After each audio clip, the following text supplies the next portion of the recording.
What's up, guys? I'm Ryan, and I talk a lot about Salesforce. Today, I'm going to be showing how to set up a new field in your Salesforce org. Now, I'm going to assume that you are probably already familiar with the data model in Salesforce. Basically, all you really need to know is in Salesforce, there are objects and fields.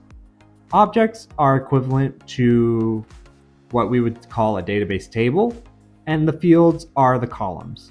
So when I say we're going to make a new field, basically you can picture it as adding a new column to your database table. This is a task that Salesforce admins do a lot, as it determines what kind of information your organization is going to be storing in Salesforce. So to get started, navigate to your Salesforce org.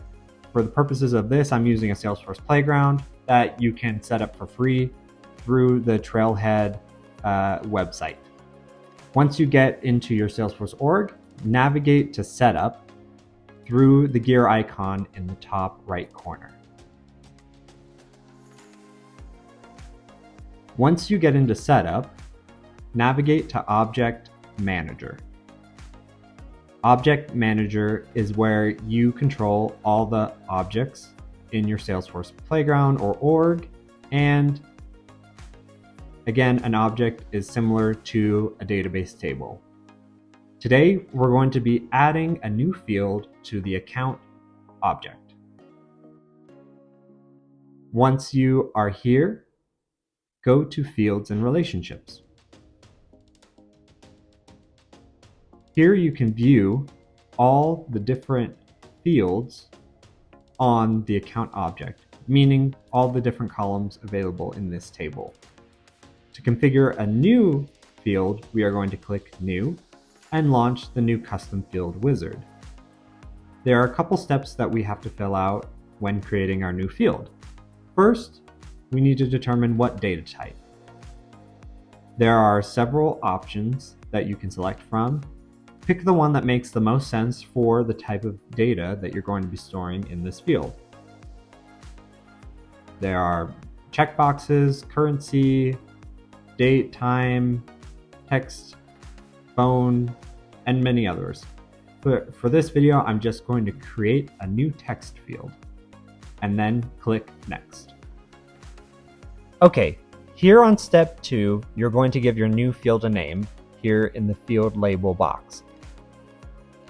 For demonstration purposes, I'm going to add a field that's going to store the Instagram handle for the company or account.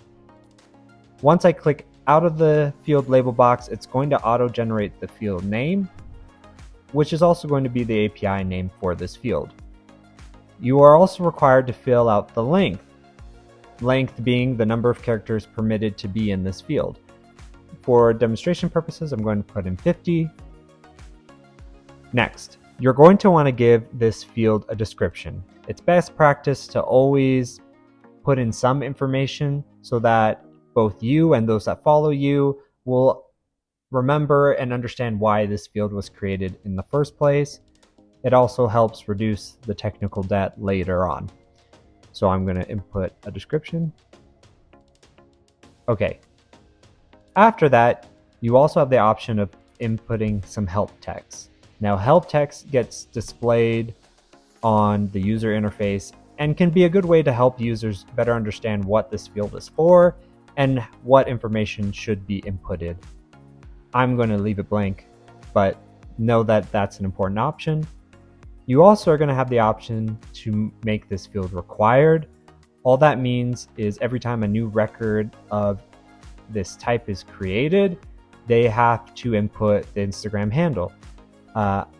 For my purposes, I don't want that, but that might be an important thing that you need to set for your field. You also have the option to make this field unique, meaning that you can't input the same Instagram handle for multiple accounts in your org.